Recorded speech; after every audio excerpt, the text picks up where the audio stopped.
Case laws की कहानी को आगे बढ़ाते हुए देखते हैं हमारा अगला केस गोदरेज इंडस्ट्रीज लिमिटेड का case. Godrej industries limited Bombay high court का जजमेंट है। तो ये जो गोदरेज कंपनी है उसका मेन ऑफिस कहां पर है? बॉम्बे में है। यानी कि ये गोदरेज बॉम्बे हाई कोर्ट का जजमेंट है। यहां पर सवाल क्या उठता है उससे पहले हम लोग कुछ सेक्शंस के बारे में जानकारी देखते हैं। एक सेक्शन है 115 जे, मतलब 115 जे, इसमें मैथ को गवर्न किया जाता था पहले जमाने में। मतलब क्या कि 1997 98 असेसमेंट ईयर तक जो यहां पर मैथ का प्रोविजन था वो इस सेक्शन के तहत गवर्न किया जाता था। फिर जमाना बदला, वक्त बदला और 115 जेबी के तहत मैथ को गवर्न किया जाने लगा। यहां पर सवाल क्या उठता है? यहां पर सवाल क्या उठता है कि 148 ये मैट के रिस्पेक्ट में 115 जे के रिस्पेक्ट में असेसिंग ऑफिसर ने 148 का नोटिस इशू किया था।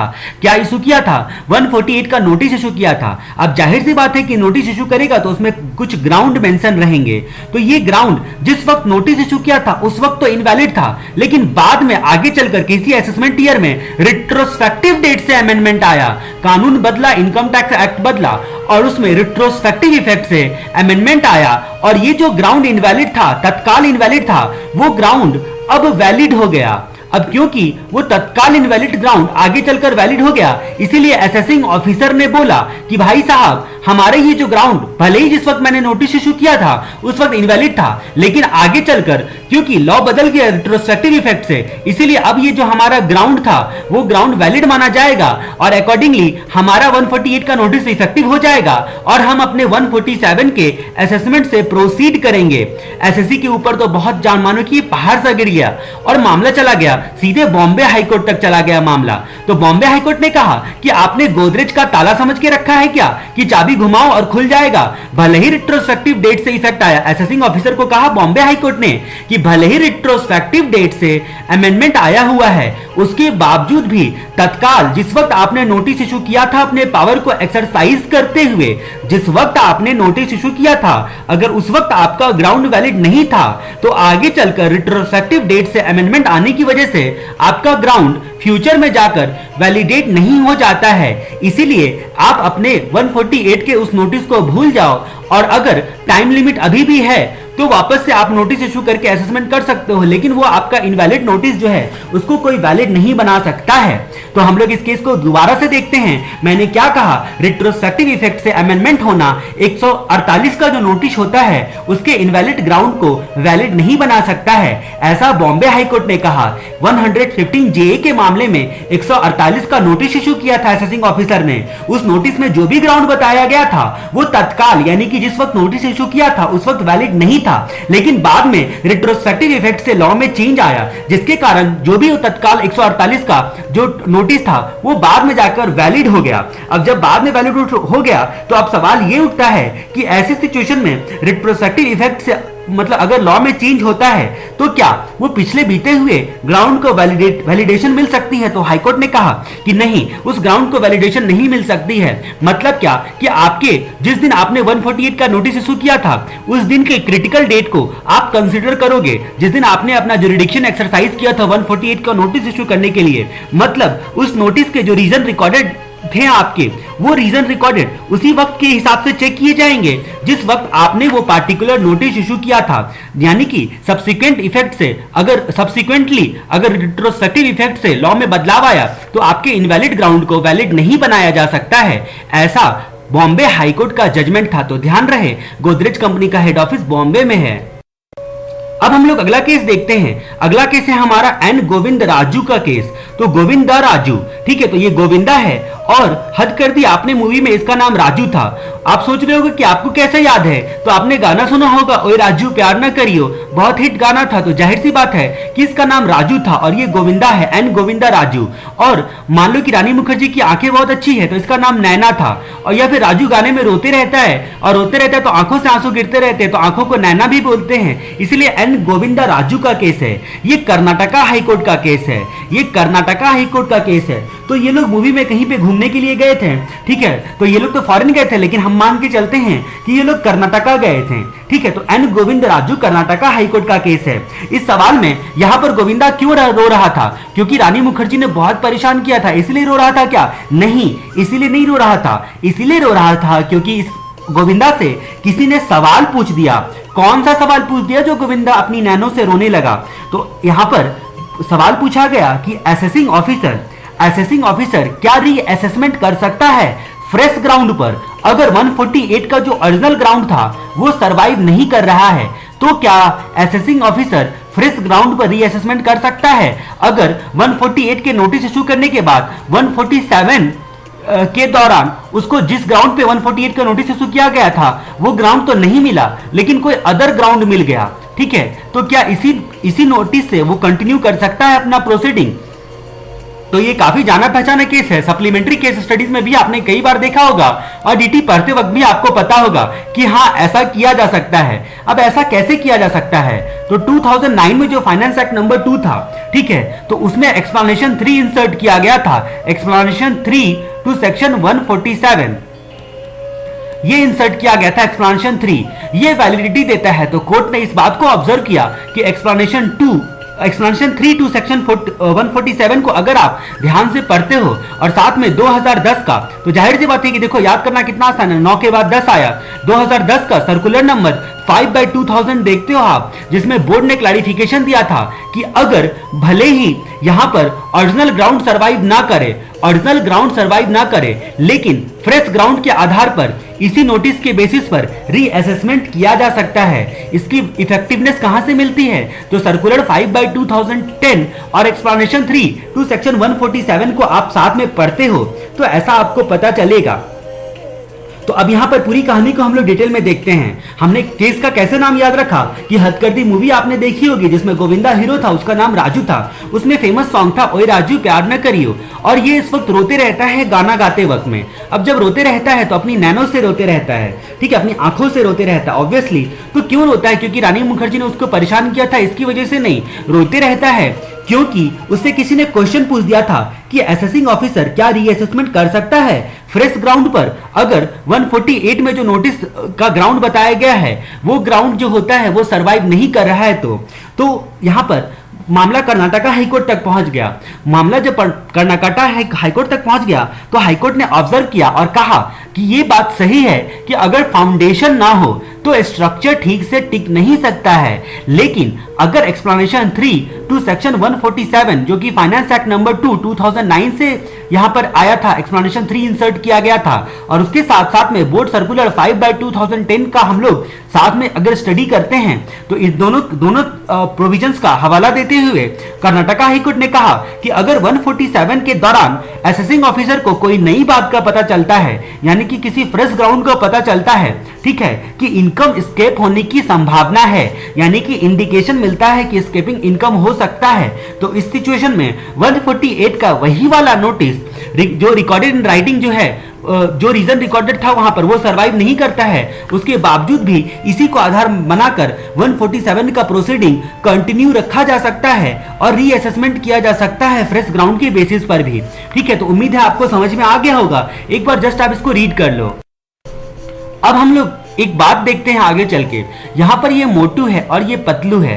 मोटू पतलू दोनों टकलू है, ठीक है, और इन दोनों की इच्छा है कि कहीं से हमें कैप मिल जाता, कहीं से हमें टोपी मिल जाता। एक बार मोटू ने सवाल पूछा पतलू से कि तुझे क्या कृष्ण भगवान की कथा पता है? क्या तुझे कृष्णा की कथा पता है? तो उसने बोला हाँ मुझे भागवत कथा पता है। तो बता कृष्णा का जन्म कहाँ हुआ था? तो इसने बताया कि मथुरा में हुआ था। मथुरा कहाँ पे है? तो यूपी में है। और मथुरा अगर यूपी में है तो फिर मतलब उत्तर प्रदेश में एक और सिटी का नाम बताओ। तो इसने बोला इलाहाबाद। तो उसने बोला इलाहाबाद क्यों फेमस है? तो यहाँ पर इसने जवाब दिया कि इलाहाबाद इसलिए फेमस है क्योंकि इलाहाबाद में गंगा, यमुना और सरस्वती 3 नदियां आपस में मिलती हैं। संगम प्लेस का नाम है, ठीक है, जहां पर गंगा, यमुना और सरस्वती मिलती है। इलाहाबाद को कृष्ण भगवान के जमाने में प्रयागराज के नाम से पुकारा जाता था। प्रयागराज के नाम से पुकारा जाता था। तो ये इलाहाबाद हाईकोर्ट का केस है। तो आप सोच रहे होंगे कि ये मोटू पतलू की कहानी से और मोटू पतलू के टोपी पहनने की जो इच्छा थी उसके आधार पे हम लोग यहाँ पर भागवत कथा क्यों सुन रहे हैं? तो यहाँ पर ये सवाल उठता है कृष्णा नाम के असेसिंग ऑफिसर का। ठीक है, कृष्णा नाम के असेसिंग ऑफिसर का ये क्वेश्चन है। ये क्वेश्चन क्या था था? ये क्वेश्चन यहाँ पर, इससे पहले हम लोग पूरी कहानी ध्यान से सुनते हैं। ये कृष्णा नाम का जो असेसिंग ऑफिसर था वो ब्राइब लेता था, और ब्राइब में वो क्या लेता था? पैसे वैसे नहीं लेता था, वो कैप लेता था। तो ये मोटू पतलू इसीलिए यूपी की याद कर रहे थे कि हमें कैप लेना है पर पैसे तो है नहीं, तो क्यों ना कृष्णा से मांगा जाए, कृष्णा असेसिंग ऑफिसर से लिया जाए। तो वो ब्राइब में कैप लेता था और अपनी वाइफ से छुपा के, अपनी बीवी से छुपा के उसको एक बॉक्स में जमा करता था। एक दिन उसकी बीवी ने देख लिया कि ये कहीं से इतने सारे कैप ला के इसको छुपाते रहते हैं, आखिर क्या, आखिर मामला क्या है, आखिर मांजरा क्या है। तो ये 2015 का केस है। तो उसकी बीवी ने पूछा अपने हस्बैंड से, यानी कि कृष्णा असेसिंग ऑफिसर से पूछा उसकी वाइफ ने कि आप स्मार्टफोन के जमाने में क्यों ये टोपी वोपी के चक्कर में पड़े हो? अगर आपको पैसे नहीं लेना है तो मत लो, बदले में आप फोन ले लिया करो, मोबाइल फोन, स्मार्टफोन ले लिया करो।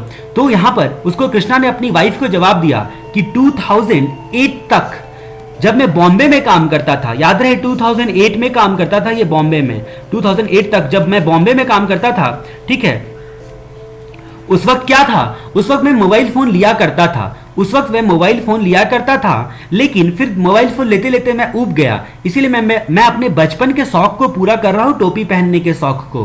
तो ये मोबाइल फोन का केस यहां पर आपको याद रखना है, सेलुलर लिमिटेड। तो ये सेलुलर लिमिटेड का जो केस है ये 2008 का मामला है, बॉम्बे हाईकोर्ट का मामला है, ठीक है। तो इस तरह से हम लोगों ने याद किया Krishna cab box private limited और सेलुलर लिमिटेड 2008 के बॉम्बे हाईकोर्ट का मामला हम लोगों ने याद किया। अब हम लोग यहाँ पर केस के बारे में देखते हैं, केस में क्या था। यहाँ पर केस में सवाल क्या उठता है कि अगर असेसिंग ऑफिसर इंक्वायरी के दौरान किसी भी मैटर को मेंशन नहीं करता है, मतलब कमिश्नर के ओपिनियन में कुछ मैटर ऐसे हैं जिसको असेसिंग ऑफिसर मेंशन नहीं करता है या फिर डिस्कस नहीं करता है और इंक्वायरी को कंक्लूड कर देता है, तो क्या इस ग्राउंड पर, क्योंकि इनके विचारधारा के हिसाब से, कमिश्नर भाई साहब के विचार के हिसाब से असेसिंग ऑफिसर को उन सभी ग्राउंड्स को मेंशन करना था और उन सभी ग्राउंड को डिस्कशन करना था अपने कंक्लूजन लेने से पहले, तो क्या इस ग्राउंड पर 263 का रिवीजन का अपना पावर इस्तेमाल कर सकता है, यानी कि रिवीजन कर सकता है कमिश्नर इसी ग्राउंड पर, क्योंकि असेसिंग ऑफिसर ने ना मेंशन किया या फिर डिस्कशन नहीं किया, जो ग्राउंड कमिश्नर के हिसाब से लगता है कि ये सारे ग्राउंड्स होने चाहिए थे। तो ये Krishna cab box private limited Allahabad का जजमेंट और उसके बाद सेलुलर लिमिटेड, ये दो जजमेंट के हिसाब से हम लोग यहाँ पर देखेंगे। एक बार मैं आपको पूरी कहानी फिर से दिखाता हूँ और उसके बाद फिर से हम लोग यहाँ पर कंक्लूजन करेंगे। मैंने आपको याद करवाने के लिए कहा कि कृष्ण भगवान का जो जन्म हुआ था वो यूपी में हुआ था, यानी कि यूपी में मथुरा है, इलाहाबाद भी यूपी में है। इलाहाबाद ऐसी जगह है जहां पर संगम है, ठीक है, इलाहाबाद संगम है। मतलब ये क्या बोलते हैं, ये कृष्णा नाम आपको कृष्ण भगवान की कहानी से याद आया और उसके बाद ये कृष्णा असेसिंग ऑफिसर का नाम था आज के जमाने में, ठीक है। ये असेसिंग ऑफिसर क्या करता था, ये इलाहाबाद में रहता था, इसकी शादी अब हो चुकी थी, 2015 में इसकी शादी हो चुकी थी, ठीक है। और ये ब्राइब में पैसे नहीं लेता था, वो टोपी लेता था और टोपी यानी कि कैप लेता था और कैप घर में छुपा कर रखता था, ठीक है। तो एक दिन उसकी वाइफ ने पूछा कि ये कैप आप बॉक्स में क्यों छुपा कर रखते हो, तो उसने बोला कि मैं ब्राइब नहीं लेता, मैं बदले में अपने जो पकड़े जाते हैं जो चोर लोग होते हैं, टैक्स चोर लोग, तो उनसे मैं बदले में कैप ले लेता हूं। तो उसने बोला कि कैप क्यों लेते हो फोन के जमाने में, तो फोन लिया करो ना। तो उसने बोला कि 2008 तक मैं बॉम्बे में जब काम किया करता था तो काफी फोन लिया करता था, लेकिन बाद में मैं बोर हो गया कि फोन के चक्कर में कोई फायदा नहीं है। तो सेलुलर लिमिटेड 2008 का मामला, बॉम्बे हाईकोर्ट का जजमेंट आया, ठीक है। तो इससे हम लोगों ने Krishna cab box private limited 2015 और इलाहाबाद की कहानी और सेलुलर लिमिटेड बॉम्बे हाईकोर्ट का 2008 की कहानी देखी, ठीक है। अब पूरी कहानी देखने के बाद हम लोगों का यहाँ पर सवाल क्या उठता है कि कमिश्नर क्या, मतलब कमिश्नर के ओपिनियन में अगर कुछ बातों को इंक्वायरी के दौरान असेसिंग ऑफिसर ने मेंशन नहीं किया है या फिर डिस्कस नहीं किया है, तो क्या मतलब, तो क्या 263 में इस ग्राउंड को आधार बनाकर रिवीजन कर सकता है कमिश्नर अपने पावर का इस्तेमाल करके, ठीक है। अब ये सवाल अचानक से यहां पर क्यों उठा, 2015 में वापस से क्यों उठा, क्योंकि फाइनेंस एक्ट 2015 में एक अमेंडमेंट आया। फाइनेंस एक्ट 2015 में एक एक्सप्लेनेशन 2 इंसर्ट किया गया, एक्सप्लेनेशन 2 इंसर्ट किया गया टू सेक्शन 263, ठीक है। एक्सप्लेनेशन 2 इंसर्ट किया गया सेक्शन 263 सब सेक्शन 1 में। यहां पर रिवीजन करने के लिए बोला जाता है कमिश्नर को, रिवीजन करने का पावर दिया गया है, ठीक है। तो फाइनेंस एक्ट 2015 में एक्सप्लेनेशन 2 डाला गया, ठीक है, सेक्शन 263 सब सेक्शन 1 में, जहां पर बोला गया कि अगर प्रिंसिपल कमिश्नर या फिर कमिश्नर के ओपिनियन में, किसके ओपिनियन में, प्रिंसिपल कमिश्नर या फिर कमिश्नर के ओपिनियन में अगर ऐसा लगता है कि असेसिंग ऑफिसर ने ठीक से इंक्वायरी या फिर वेरिफिकेशन नहीं किया है, मतलब इसको शक लगता है ब्राइब लिया है या फिर कुछ तो मामला है जिसकी वजह से ठीक से इंक्वायरी या वेरिफिकेशन असेसिंग ऑफिसर नहीं किया है और डायरेक्टली ऑर्डर पास कर दिया है, तो उस एक्सटेंट तक, जिस एक्सटेंट तक रेवेन्यू के लिए प्रेजुडिशियल है, मतलब रेवेन्यू के लिए हित में नहीं है, उसी एक्सटेंट तक मात्र उस चीज को, मतलब जो भी कंक्लूजन लिया है, जो भी डिसीजन लिया है, जो भी ऑर्डर पास किया है असेसिंग ऑफिसर ने, उसको इरोनस माना जाएगा, उसको इरोनियस माना जाएगा, ठीक है। किसने ऑर्डर किया था? असेसिंग ऑफिसर ने, ठीक है। तो उसको इरोनियस माना जाएगा उस एक्सटेंट तक जिस एक्सटेंट तक रेवेन्यू के लिए प्रेजुडिशियल है। अब बस यही मामला जो आ गया, इसको पावर अपना याद आ गया कमिश्नर को, और अब उसको ठीक नहीं लगा कि असेसिंग ऑफिसर ने कुछ मामलों को मेंशन नहीं किया है, कुछ मामलों को डिस्कशन नहीं किया है, और वो फटाक से जाके 263 के हिसाब से अपना इन्वोक कर देता है रिविजनरी जुरिडिक्शन। तो यहां पर Krishna cab box private limited में ये सवाल उठा कि असेसिंग ऑफिसर इंक्वायरी करते वक्त अगर कुछ मैटर को मेंशन नहीं किया है या फिर कुछ मैटर को डिस्कस नहीं किया है, तो क्या कमिश्नर इस बात को जस्टिफाइड रीजन मानकर 263 का रिवीजन कर सकता है? तो आपको यहां पर प्लीज याद रखना है आपका अमेंडमेंट एक्सप्लेनेशन 2 टू सेक्शन 263(1), इसका आपको रेफरेंस लेना है। तो फिर यहां पर इलाहाबाद हाईकोर्ट ने बॉम्बे हाईकोर्ट के सेलुलर लिमिटेड 2008 का मामला उसको ऑब्जर्व किया। उसमें हाईकोर्ट ने कहा था कि अगर कोई ऐसा मैटर है जिसको नॉन डिस्कशन किया है या फिर नॉन मेंशन किया है, मतलब असेसिंग ऑफिसर ने कंसीडर नहीं किया है अपने इंक्वायरी के दौरान, तो इस ग्राउंड पर असेसिंग ऑफिसर को ये नहीं कहा जा सकता है कि असेसिंग ऑफिसर ने अपना माइंड अप्लाई नहीं किया है।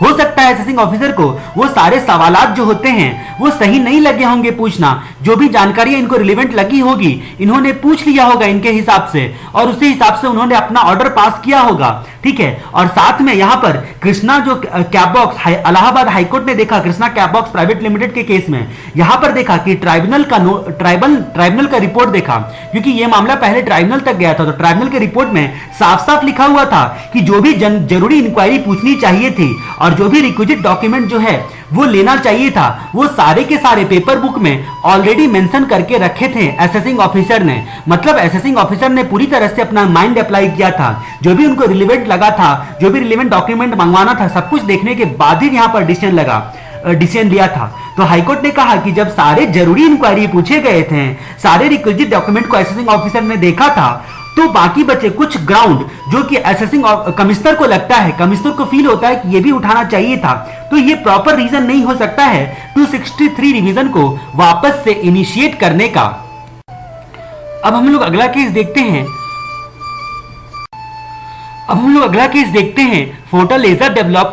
फोर्टालेजा डेवलपर की हम लोग कहानी देखते हैं। ये बॉम्बे का मामला है, यानी कि ये बॉम्बे हाईकोर्ट का जजमेंट है।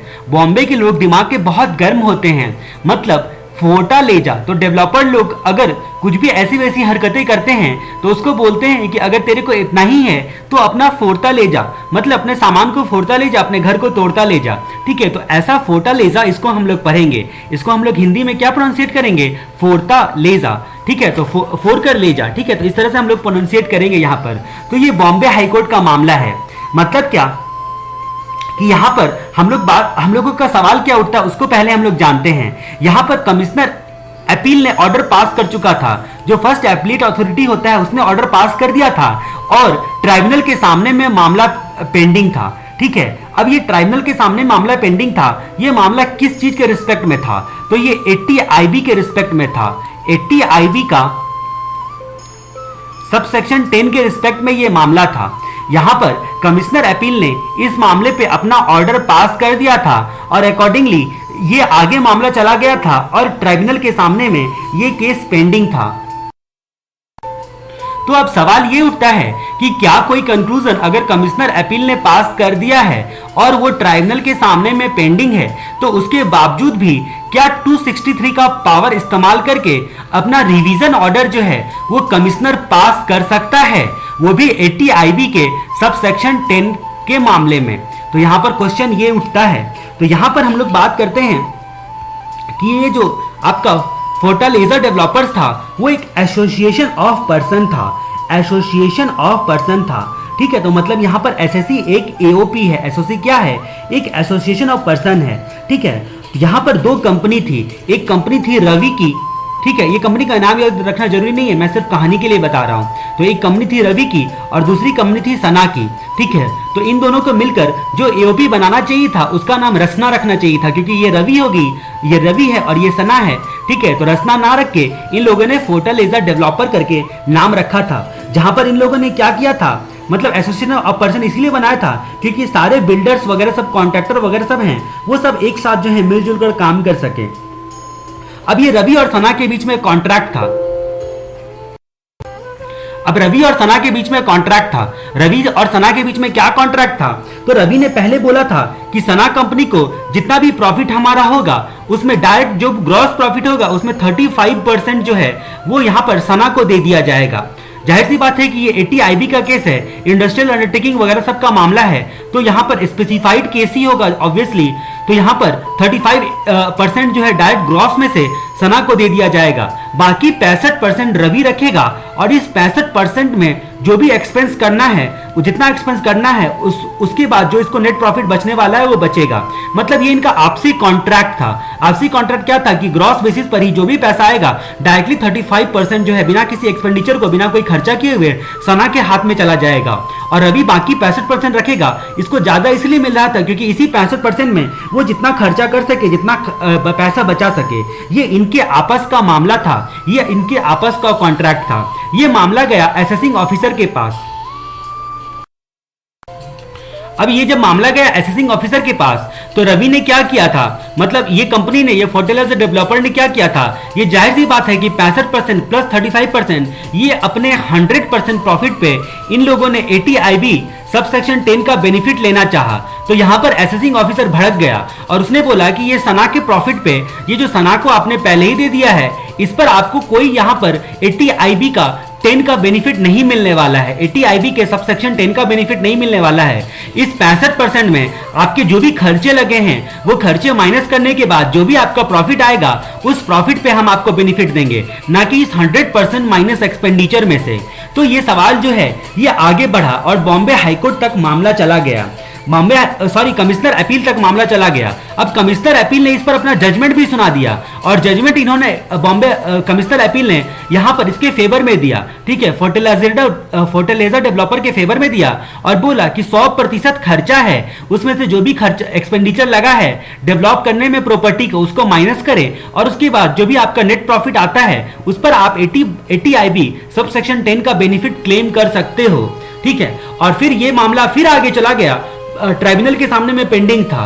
तो फिर इस वक्त कमिश्नर को गुस्सा आ गया और उसने अपना 263 का पावर इस्तेमाल किया और रिवीजन फाइल कर दिया, बोला कि हम यहाँ पर रिवीजन करेंगे। ठीक है, तो यहाँ पर हमने फिर से केस को एक बार मैं बता देता हूँ आपको। रवि और सना के बीच में कॉन्ट्रैक्ट था, रवि और सना दोनों कंपनी है, कंपनी का नाम आपको याद नहीं रखना है। ठीक है, दोनों कंपनी है और दोनों ने मिलकर फोर्टालेजा डेवलपर प्राइवेट लिमिटेड करके बनाया। ठीक है, तो फोर्टालेजा डेवलपर क्या था, वो एक एसोसिएशन ऑफ पर्सन था, एसोसिएशन ऑफ द पर्सन था। रवि और सना के बीच में आपसे इंटरनल कॉन्ट्रैक्ट था कि यूनिट को डेवलप करने के बाद जो भी कुछ भी हम लोग बेचेंगे उसमें जो प्रॉफिट आएगा उसको 35% सना को दे दिया जाएगा और 65% जो है उसमें सारा एक्सपेंडिचर डिडक्ट करके रवि उसको रख लेगा। प्रॉब्लम तब आई जब 80 IB सब सेक्शन 10 के अनुसार डेवलपर एसएससी ने क्या किया, डिडक्शन क्लेम किया। ठीक है, तो कमिश्नर ने क्या किया, कमिश्नर ने यहां पर बोला कि 80 IB का सब सेक्शन 10 जो होता है उसमें डिडक्शन के लिए कंक्लूड किया कि ग्रॉस रिसीट पर जो सना को 35% आपने दिया है उस पर 80 IB का डिडक्शन नहीं मिलने वाला, केवल 65% में से आप अपना जो भी खर्चा लगता है उसको माइनस करो, जो भी खर्चा लगा, और जो प्रॉफिट आता है उस पर अपना डिडक्शन क्लेम करो। ठीक है, तो कमिश्नर को यह बात अच्छा नहीं लगा। मामला चल ही रहा था, ट्राइब्यूनल के पास पेंडिंग ही था, तभी कमिश्नर ने अपना रिवीजन ऑर्डर पास कर दिया। तो जब रिवीजन ऑर्डर पास कर दिया तो ये एसोसिएशन ऑफ पर्सन है वो गुहार लगाते हुए बॉम्बे हाईकोर्ट के पास पहुंचा। बॉम्बे हाईकोर्ट के पास पहुंचा तो बॉम्बे हाईकोर्ट ने ऑब्जर्व किया कि ट्राइब्यूनल ने क्या कहा था उस वक्त। तो बॉम्बे हाईकोर्ट ने देखा कि ट्राइब्यूनल ने कहा था कि 80 IB का जो मैटर होता है, ठीक है, मतलब 80 IB का जो मैटर है यहां पर, उसमें क्वेश्चन ये उठता है कि सबसे पहले तो कमिश्नर के पास यहां पर 80 IB के मैटर में रिवीजन करने का मतलब पावर ही नहीं है, ठीक है, रिवीजन करने का पावर ही नहीं है 80 IB का, क्योंकि 80 IB का जो मैटर होता है वो डायरेक्ट जो होता है अपील में जाने का मुद्दा है। पहली बात तो ये हो गई कि डायरेक्ट ये मैटर अपील में जाने का मुद्दा होता है। इस बात को बॉम्बे हाईकोर्ट ने भी ऑब्जर्व किया। उसने देखा कि जो ट्राइब्यूनल ने कहा है कि 80 IB का जो मैटर होता है वो डायरेक्ट अपील में जाने का मुद्दा है, इसीलिए कमिश्नर इसको डील नहीं कर सकता है। और फिर ट्राइब्यूनल ने कहा था कि 80 IB का जो डिडक्शन होता है वो प्रोजेक्ट इन क्वेश्चन के इनकम अर्न पे मिलता है। जो भी आपका प्रोजेक्ट इन क्वेश्चन है उसमें जो भी इनकम कमाया गया है उस इनकम पर 80 IB सब सेक्शन 10 के हिसाब से रिडक्शन मिलता है। अब इनका आपस में कॉन्ट्रैक्ट कुछ भी हो उससे हमें क्या लेना देना, इसमें आपका प्रोजेक्ट का इनकम कितना होता है और आपका खर्चा कितना लगा, यानी कि आपका जो भी प्रॉफिट कैलकुलेट होगा, ठीक है, तो उस सिचुएशन में उस हिसाब से आप डिडक्शन क्लेम कर सकते हो, ठीक है। तो ये मामले को फर्टिलाइजर डेवलपर के केस में बॉम्बे हाईकोर्ट ने सहमति देते हुए कहा कि ट्राइब्यूनल का कहना सही है और यहां पर कमिश्नर अपने 263 के पावर को एक्सरसाइज नहीं कर सकता है, क्योंकि पहली बात तो 80 IB का मामला डायरेक्ट अपील में जाना चाहिए और दूसरी बात यह है कि यहां पर इनकम जो है वो मतलब इनकम इन क्वेश्चन को कंसिडर करना है 80 IB सब सेक्शन 10 को कंसीडर करते वक्त में, ठीक है। बाकी इनका इंटरनल कॉन्ट्रैक्ट कुछ भी हो, कितना भी करके ये अपना किस तरह से, किस मोड में, किस मैनर में, किस तरीके से इन सबसे प्रॉफिट डिस्ट्रीब्यूट करते हैं उससे हमारा कोई लेना देना नहीं है। एक बार हम क्वेश्चन को पढ़ते हैं। Can the commissioner invoke revisionary jurisdiction under section 263 when the subject matter of revision